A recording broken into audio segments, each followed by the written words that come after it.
Orsi. I'm a senior research scientist at Meltwater. It's a media intelligence company. And before joining Meltwater, I was a researcher in Oxford and a lecturer in Birmingham at the School of Computer Science. And then I co-founded a company together with some other colleagues back in Oxford. Then the company was acquired by Meltwater, and that's how I ended up working for Meltwater. Today, I'm going to walk you through the Meltwater data science platform. Of course, this is going to be a very abstract, high-level view of the data science platform because we don't have much time, but I'm still hoping to give you some insights on how everything works. Right? Now, first of all, who are Meltwater? Meltwater is a global media intelligence company. It was founded in 2001 in Oslo, so it's a Norwegian company originally. Now, the headquarters are in San Francisco, but since then, we have opened offices in 27 countries. We have 60 offices all around the world. We serve 26,000 business customers, so other companies, in more than 100 countries. And we have about 1,500 employees. Now, note that 250 of these employees are software engineers, DevOps engineers, and data scientists. Now, what does Meltwater do? Meltwater observes on the web online conversations, like news articles, social media posts, or Twitter and Facebook, broadcasts, right? And we collect all these documents, right? We index all these documents in order to give to companies an idea of how they are doing with their own brand, with their own products, with their own company, their own image, the key people working for them. And therefore, we have these dashboards that essentially give you an idea of what is your media exposure. We collect aggregate features so we can show you trends over time of how well you are doing. We identify influencers, so people like journalists or bloggers who talk about you, your company, your people, and your brand. And of course, sentiment analysis, so we can tell you whether you were mentioned in a positive or negative context. And this is more or less an overview of what we offer, these like BI-style dashboards, right? Now, let me give you some numbers of how much data we actually process, index, and ingest every day. So we ingest about 3.3 million documents per day from editorial sources, so like newspapers, right? Online newspapers. These sources are about 200,000. But the active ones that produce content every day are in average 100,000. We have lots of them. We know lots of sources, but not all of them produce meaningful content every day. Right? So we recall them every 30 minutes, and we have a politeness constraint that says don't touch the same source more than once every 2 seconds, so we don't overload the sources. Now, if you consider all the social fire hoses, now we go up to 30 million documents per day. Since its foundation, Meltwater has indexed more than 200 billion documents. Now, the interesting thing about this is that if you look at this was taken this morning from as a snapshot that I took from our content services clusters, the ones that fetch this information. If you take a look at the top 10 sources that this morning were producing content, only 2 of them are in English. And of the 2 in English, neither is from an English-speaking country. One is in Namibia, and the other one is a Polish source. Now, this one is the load on our crawlers, right? So how many documents we're actually fetching over time. And each color corresponds to a region of the world, right? Now, I cut off on purpose the blue ones because I want you to tell me where do you think these documents come from? Give me an idea. Some region of the world. China, exactly. Of course, is the Asian cluster, right? So Asian sources, they produce almost an order of magnitude more than all the other sources combined together, right? And they produce so much content that sometimes we have to stretch this 30 minutes constraint and reduce it, because if we crawl it every 30 minutes, we are not able to fetch the entire content. So there's so much content in there that we have to do it faster. Now, how it is done? Everything starts with the data sources, right? And essentially, we fetch content from the data sources in 2 different ways, either partnerships or web scraping. Partnerships is the most common method for the fire hoses, right? Because the data comes from Twitter, Facebook is all proprietary data. So we have partnerships with companies that fetch this content. While for editorial, if they have an API, then we use that one and we sign a partnership. Or if they don't have one, we scrape it, right? Now, the important thing is that we don't store this data. We index it because most of these sources, they don't allow you to replace them when you show the content, right? Because they want to show ads, and so we are polite in that sense. We take the documents, we analyze them, we index them. But then if you want to read the document, we always redirect you to the original source, right? So we don't steal traffic from our partners. Now, once these documents have been collected and dumped in something that we call the data lake, there is essentially a storage on S3 AWS, right? There's a flat storage of raw data. They get enriched via enrichment pipelines. Now, this is typically done via the usual NLP, shallow NLP method. So we identify entities, we try to link them to some knowledge base, in this case Wikipedia. We do sentiment analysis, right?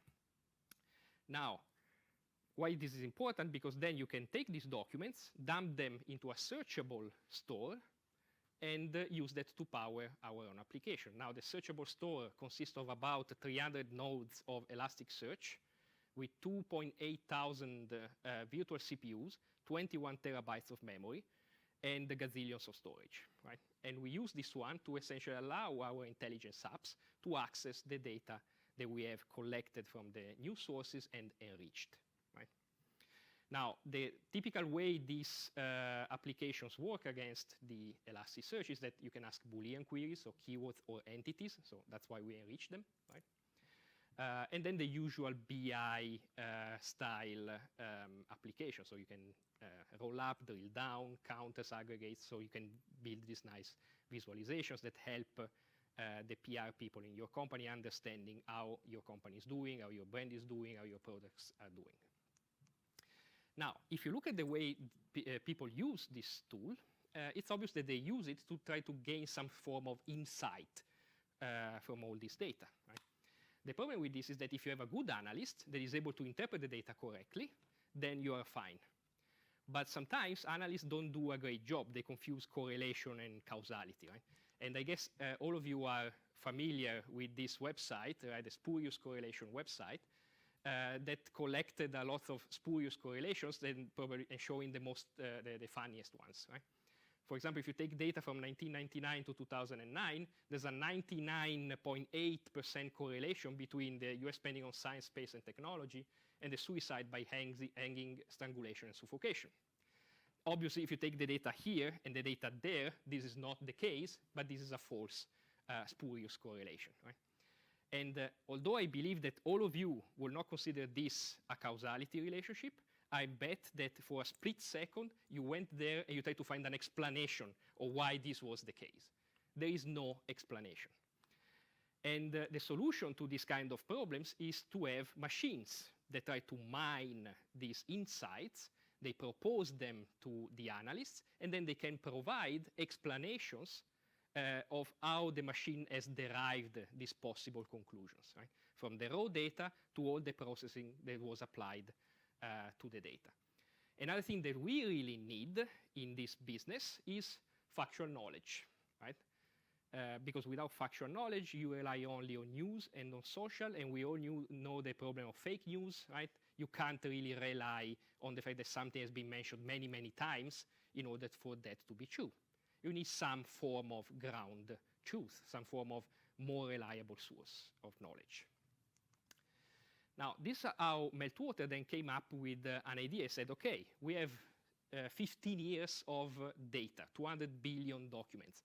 Obviously, we have collected in these documents everything that has happened in the world since 2001 to today. We can probably do more than just showing aggregates about mentions and your brand and so on and so forth. We have much more knowledge in there. The thing is that we are not capable of coming up with all the possible uses of this data. So we said, okay, we have this data. We have lots of interesting technology that can process and manipulate this data. let's offer it as a platform to somebody else. And this is what created essentially this new platform that we call the Ferrer AI. They will allow people, not just Meltwater itself is using this platform, but we will allow external companies and external developers to build smart data science or AI-inspired application using Meltwater data and Meltwater's product. I will show you that we don't just allow the use of our tools, but we can integrate outside external third-party tools. The first thing that Meltwater did was to position itself like as an AI-first company. So what does it mean, AI first? It means that everything that you do is powered by AI and data science. And this caused a restructuring of the engineering units in Meltwater in such a way that everything that you see here is data science / AI, machine learning. And then this powers APIs that are used by both Meltwater's products and this new software category that we call outside insights apps that Meltwater will help develop, but also other people will develop, external developers. And we are really, really keen in having people starting to build the stuff on top of our platform. Now, what are the components of this data science platform? The first ones are obviously the data lakes. We have a data and a content lake. Data lake means is all raw storage and intermediate artifacts. When you enrich something, gets dumped there. If you create a new machine learning models for NER or sentiment analysis, gets dumped there so other people can use it. The content lake is the one they use in production, so the one they use to power the actual applications. Now, obviously, we said factual knowledge. So factual knowledge cannot just come from editorial and social media. It's very, very hard there to distinguish truth from fake news. So we had to add some other knowledge sources. And we started with job postings, companies' websites that we scrape to get, I don't know, where they are, who are the people working there, do they offer jobs or not, and we scrape this and we add them to our data storage, patents and trademarks, open government data, CEO filings. But this one's only for public companies because you don't have these for private ones. And this essentially doubled the number of documents that Meltwater has to ingest. Just last year, we ingested more than 18 billion. Now, I think if I look it up now, it's going to be 20 billion documents. And we used 160 terabytes of storage in S3. So we essentially doubled the number of documents that Meltwater was ingesting before. We also said, OK, we scrape them from the websites. And before the Ferrer AI platform, we were talking about like 100,000 sources, 200,000 sources. Now, if we want to use really the entire web and crawl information from all the companies' websites, we're easily thinking here about 2 million, 3 million websites. You can't manually write programs that fetch or adapters that fetch information from there. And that's why Meltwater has acquired a company that I had co-founding when I was in Oxford that essentially specializes in fully automated and unsupervised web scraping. Right? I will not go into too much detail. Just to let you know, again, this company, Rapidity, was using a combination of machine learning and knowledge in order to remove the human component from web scraping completely. Now, let's look at the enrichments a bit more in detail. So we have essentially two different pipelines. Right? One is the one that uses Rapidity, so the web scrapers, to produce structured content from unstructured sources. And this one dumps directly into a triple store. So we extract, for example, where the address of the company, the people working for the company. We structure them into a graph, and then we dump it into a triple store. And then you have the more traditional enrichments, right? Name entity recognition, name entity disambiguation. But then we had to add some other things here that before Meltwater didn't have. Coreference resolution, relation extraction, and event extraction. So you can produce facts, triples again. And then the usual sentiment analysis. And then we dump them as enriched documents. So you can still search like the documents, the textual documents, and see how they're being tagged and annotated.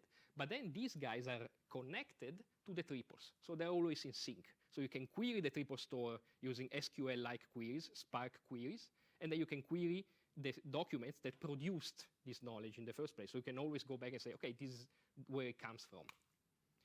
And of course, since everything here is essentially machine learning based, we had to design a flexible training pipeline because these models have to be retrained over and over again as soon as you have more information. Let me give you a bit more detail about the technologies. We use CRS for NERs. We use PageRank, a variant of PageRank for named entity disambiguation. Then we use convolutional neural network and long short-term memory nets for relation and event extraction. And right now, a Bayesian classification for sentiment analysis. But we are working on that, trying to use, again, convolutional network and long short-term memory nets. Now, due to the scale of these documents, every time they have to be reprocessed, it's 200 billions. Every time you update, you need to update these documents. Everything is implemented on TensorFlow and GPUs, right? Because otherwise there wouldn't be any other way of doing this job.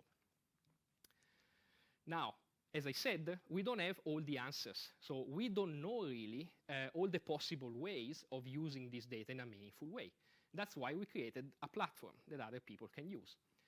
So we created a developer API that allows you to use our data.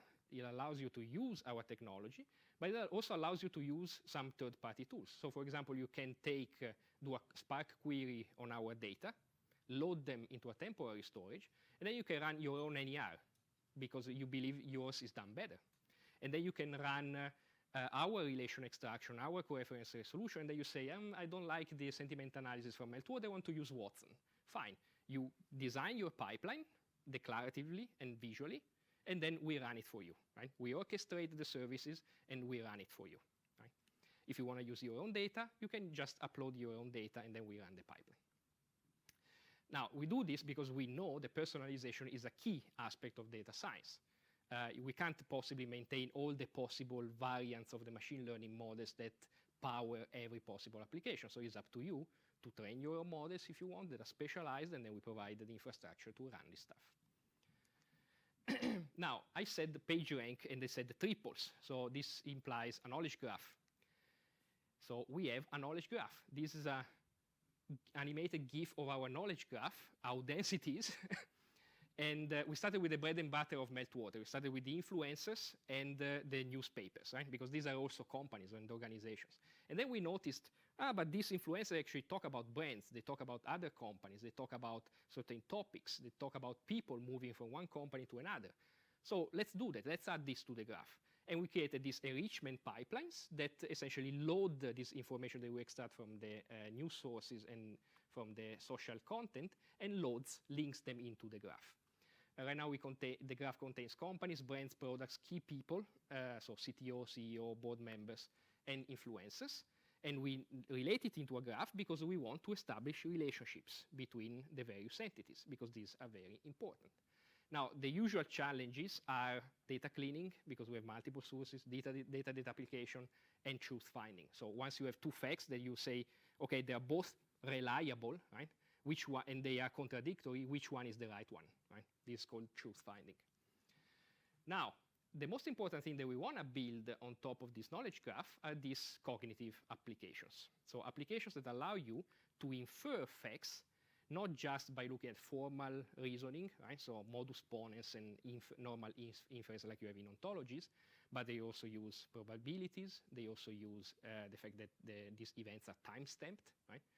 Because people compete from one period to another, but maybe they get acquired, maybe they died, and they don't compete anymore, then they come back, they compete again, right? So you need to be able to understand this. And this is a very hard job to do precisely and formally, because as soon as you add probabilities, time, and inference, everything blows up. You have no guarantees anymore.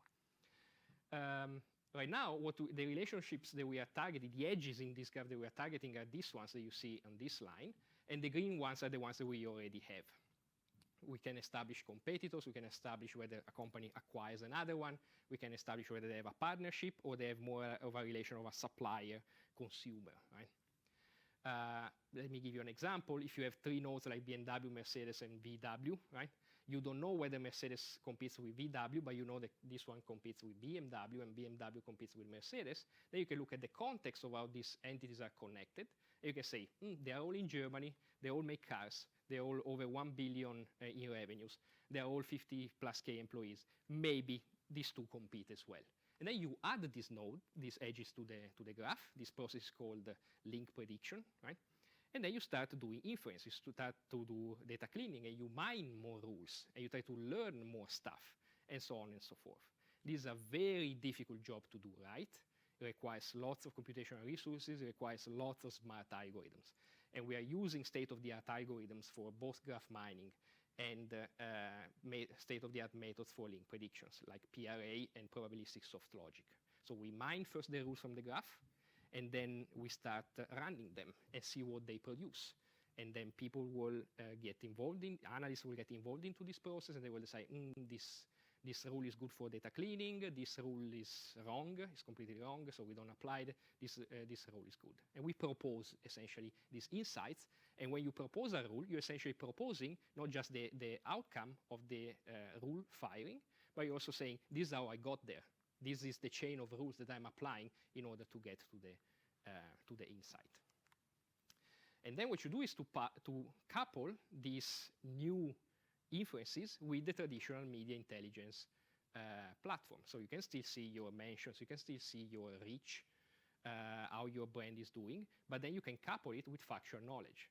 For example, about Microsoft, you can couple it, okay, these are the people working in Microsoft, these are the competitors, these are the acquisitions, these are the investments that they have done, and then when you try to correlate factual knowledge with these noisy channels, right, then you can make smarter decisions. You start to be able to do not just brand monitoring, but really strategic thinking. You can say, Netflix stopped hiring engineers and started to hire content providers, people who write scripts, people who can make productions, right? So you look at this job and you say, these job posts, and you say, maybe they are shifting between just offering something that was produced by, I don't know, NBC or HBO, right? And then they started to produce their own content. And maybe if you are Amazon, you think about it, right? And you start producing your content as well. So these are the type of applications that we want to power with this platform. Now, not only that, we want to involve users, we want to involve entrepreneurs, and we want to involve researchers like you.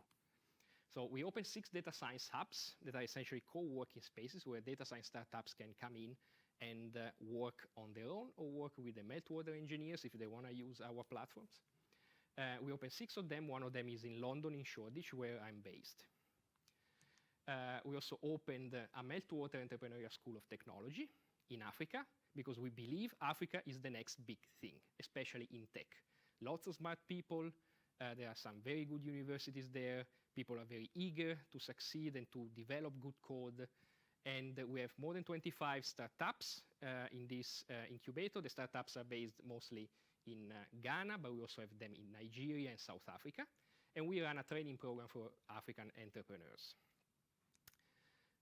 We also have a plethora of university collaborations. The big ones are with Oxford, of course, because the company they acquired here in London, we were all from Oxford.